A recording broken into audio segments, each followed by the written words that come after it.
எதிர்காலத்தில் நடக்க வேண்டிய விடயங்கள் தொடர்பாக நாங்கள் கதைக்கும் பொழுது சிம்பிள் ஃபியூச்சர் டென்ஸை பயன்படுத்தலாம்.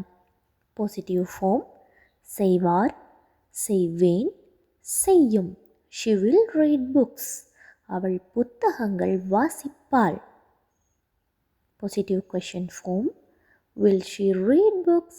அவள் புத்தகங்கள் வாசிப்பாளா?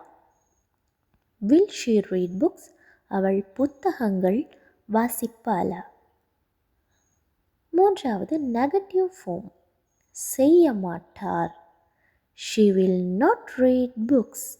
அவள் புத்தகங்கள் வாசிக்க மாட்டாள்.